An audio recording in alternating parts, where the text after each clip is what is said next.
Jay here, Stretford, Paddock. That's Joe Smith, and this is a video looking at Chido Obi and Rasmus Hojlund and saying, or asking, is it time to give Chido a chance in the first team? Give him a start, perhaps, against Ipswich. Listen, Joe, we know that Rasmus Hojlund has struggled a little bit lately. We know that Chido's been banging him in for the academy. Obviously, you know, breaking records, doing really well there. But it is a different sort of story in the first team. He had the briefest of cameos against Spurs. You couldn't really tell anything from that. He got a little bit longer against Everton. He did okay, didn't really do a lot. Why do you think we're having this conversation? Why do you think it is the sort of debate? And it's not just us having this conversation, by the way. On social media, in the comments following the live review from yesterday's game, there was a lot of people saying it's time to start Chido. Why do you think we've got to this point? Because Hojlund is absolutely miles off it at the minute, isn't he? Okay. Like, we've seen Rasmus Hojlund. I think he's not scored a goal in 16 games. He's got 2 goals in the Premier League all season. It's just nowhere near good enough. And you see the performances and the touches, the build-up. It's just sort of really bad at times. Like his hold-up play, his control, his passing, it's really, really poor. And you just think, where's that goal going to come from? He's playing week in, week out, starting every single game because we ain't got many other options. And Xerxes playing as well now. It's not, before the conversation was Xerxes or Hojlund. They're both playing now because of injuries and, you know, the fact that neither of them can get a goal. Maybe both of them might be able to get one between them and they can't. So it's just awful. United are on for the worst goal-scoring season in Premier League history by a comfortable margin. He's leading the line in that, you know, underperforming attack. So we're asking, should someone else lead the line? It's an obvious sort of situation we find ourselves in. My only worry is, and I think Chido probably should be given a chance at this point, is are we just passing a shit situation onto the next person, onto the next person, onto the next person? Like, I'm not sure that Chido's going to be able to do anything with the service he'll get either. But obviously that's a slightly, we'll talk about that in a few minutes. But I do think that we're just seeing a player in Rasmus Hojlund that's so far out of confidence. He probably is sort of forgetting what he even should be doing at this point. He'll be second guessing everything. He'll be furious with his teammates. He'll be furious with himself. You know, he's a 22-year-old who for the last sort of 12 months, or certainly 8 months, has barely scored a goal. So he'll be thinking, think of you at 22, think of me at 22. Were you 100% certain in everything you did? Or if someone who's older than you says you fucked up, you probably think, I might have fucked up there. He's probably got to the point where he's genuinely at a loss with how to be a number 9. And at that point, you probably just need pulling out the firing line. And maybe you're sticking Chido into a crap situation as well. But at least it's something different. That's what we've come to at this point. So I think to answer the question quickly, we probably should give Chido a chance, but obviously we'll get into a bit more specifics on what they're both good at and why this has happened. But yeah, give him a go.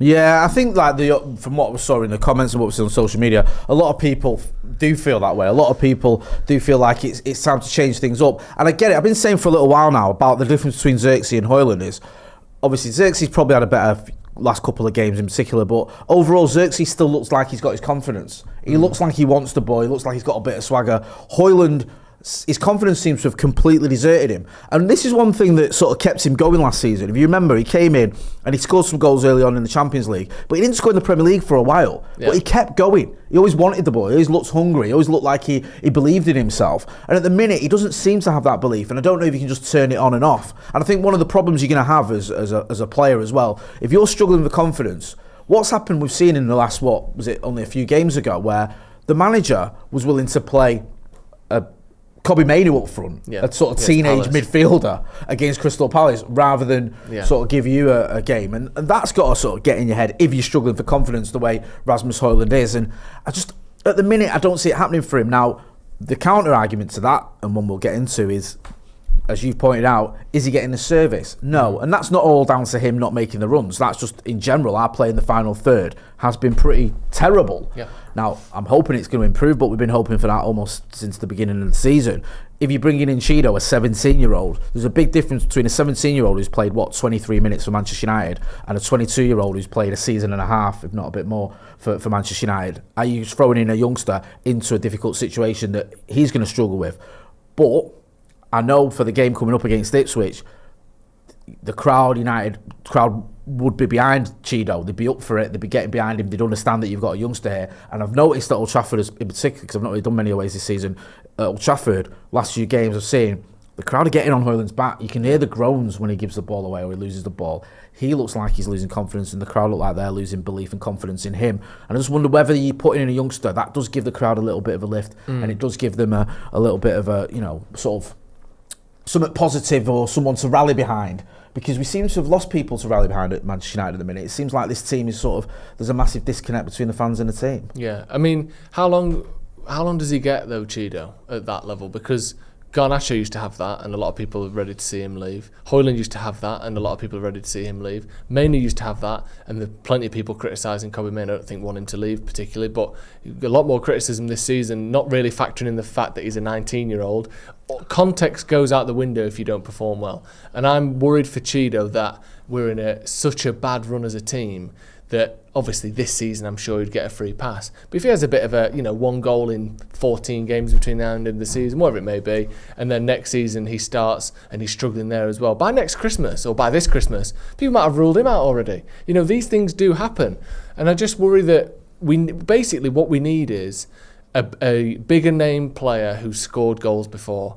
And I know I keep coming back to this, but it's like we're ripping through, we've got a blister, let me peel the blister off, right, what's underneath that? Even newer, fresher, more, let's peel that off, and we're thinking that the more fucking skin we peel off, the faster it'll heal. We're getting through younger and more inexperienced and less ready players. He's not good enough. Next, younger, more inexperienced, less ready. We're going to have a fucking 14-year-old up front by the end of the season if we're not careful. And you think of the situation that these players are coming into, it's awful. Chido yesterday, he looked okay. He had a miscontrolled pass on the edge of the box. Ball went under his foot. Fine, you're a 17-year-old. He had 10 touches. I don't think he had a shot. So, are we seeing anything from him straight away where you think we need more of that? The reason he's going to get a game if he does is because of how bad Hojlund is. Not necessarily because Chido's been particularly electric in the times he's had in the actual first team. And I don't expect him to be electric, by the way. I'm not criticising him for that. But I just worry that we're just going, it's not working next. Maybe there's a reason all these strikers aren't getting any touches, aren't getting any shots, aren't getting any goals. Maybe it's not because Hojlund's terrible or because Zirkzee is completely terrible or, no one is scoring goals. Maybe the system and the people actually trying to get the ball to them can't do it very well. It was Hugo Sanchez from Madrid got 38 goals in a season. All of them were first touches. How many times does Hojlund even get to have a shot? Even, and not just Hojlund, because I know people will say, well, you got to get in better positions. How many times does Bruno have a shot? Does Zirkzee have a shot? Do any of them have a shot? Garnacho does, because he smacks it from 20 yards all the time. But how many of these players actually get first-time shots in good areas ever for Man United? We had 9 shots against Everton with a combined XG of 0.4. That is, every single shot was very unlikely to go in. And you think, put Chido on the end of one of them, he's not going to score either. And that is it. That's my big concern for him. Not that I don't think he's good enough, that players' careers can be sort of mismanaged and frittered away. And it's happening with Rasmus Hojlund. People won't care anymore because we're sick of him and he's shit and all that. So who cares if his career ends up going badly? It doesn't matter to us anymore. But it didn't have to be this way. We certainly could have seen a better version of Rasmus Hojlund. Someone that scores in, 7 goals in 8 Premier League games at one point last season. Someone that's consistently, he was the top scorer in the group stage in the Champions League. He was one of the top scorers in the group stage in the Europa League. He's not someone that cannot score goals. So if you can just, waste him and he's completely finished now, then same can happen for Chido. And I just worry that we're going to run through players and finish players' careers or, certainly damage them by keep putting them in the same faltering system. I don't know what the answer is because you've got to play someone. And we've not got a 32-year-old world-class striker sat on the bench who isn't playing. But I just feel sorry for him. And I feel sorry for Hojlund. And I already feel sorry in advance for Chido. I'm sorry about the career you're about to be thrust into. It's really, really hard for these lads. And, if Chido comes in and starts having 3-4 shots a game from inside the box, then maybe we can go, actually, Hojlund was the issue. Yeah. I just don't think that's going to happen. When we sort of started chatting, and we chatted before we shot this video, it was like, Ipswich could be the game. This could be now the time to try something different and to give Chido Obi a start. Yeah. However, I do worry it could be counterproductive for both of them. I do think that having him as a option off the bench, maybe if you need to, giving him half an hour rather than 20 minutes or whatever, could be better for both of them. It could give Rasmus Hojlund the opportunity to start another game and go, look, I'm still got faith in you, I'm still believing in you. You know, let's sort of get back to what we were doing when we first came in, when we were first playing in those Champions League games, when we were getting those goals in the Premier League. But if we do need a goal, or if things aren't going quite the right way, we can bring Chido on for a little bit longer, and then it's not all the expectation is sort of, if Chido's starting and the game's getting away from him and he gets taken off, that can be a negative for him. And you can have the negative if Rasmus Hojlund had to sort of sit on the bench and watch a 17-year-old with 20 minutes Premier League experience start ahead of him.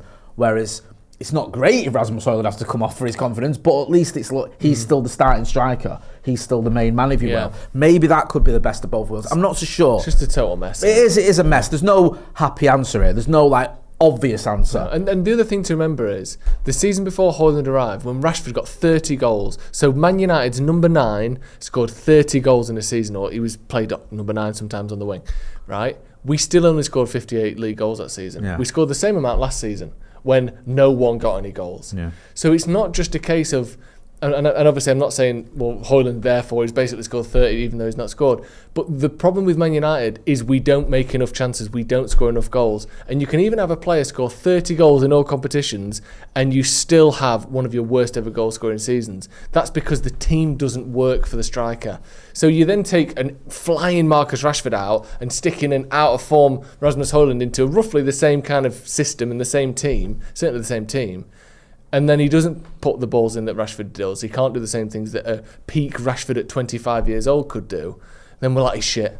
I think, well, really, we just don't score enough. If we'd scored 80 goals this season and he'd scored none, I'd think you're the problem. But no one is doing anything. I think Marcus Rashford is still our 3rd top goal scorer in the Premier League. He's not played for us since November. So I think Martinez is up in that conversation as well. Yeah, because he got 2. Right. So that's a big issue. That obviously Hojlund has a lot to a lot of blame has to go towards Hojlund as well. I think he's really struggling. Some of his game is sort of gameplay is like amateurish. His touches and his passing and that sort of thing. But again, you take him out, you put someone else in, and they're not probably going to get a load of goals either. And even if they do, they're doing it because of sheer force of will. This team doesn't make enough. It doesn't create enough. So, yeah, I worry about either of them. At least Chido Obi will have, like you said, something that the fans can rally around. Yeah. We all like him for now because, he's this untarnished potential. But, just ask Anthony Elanga how long that lasts. And well, I'm glad we cleared that up. The answer is we don't know. Give him a go, though. Give him a go. Go on. Yeah, I think, listen, he needs minutes. I want to see him at least get off the bench against it. So whether he's starting or not, I'm not so sure. If it was up to me, I probably would. But I'm a fickle fan who likes seeing youngsters being given an opportunity. Chido's obviously been banging him in for the academy. Hojlund's lost his confidence. So I'm like, yeah, throw him in. But I understand if Ruben Amorim might be a little bit more reluctant to start him in a game, which obviously is an important game. I know it's like the league has fizzled out, but we still need to win football matches. Joe, always a pleasure, never a chore. Go and check him out on the Sloppy Joe's podcast. If you're not doing so already as well, make sure you are hitting like, share and subscribe, and go and check out the videos we've got from yesterday or the post-match reaction from that 2-2 draw at Goodison. That's been Joe, I've been Jay. This has been a little look at Chido Obi and Rasmus Hojlund. Thanks for watching.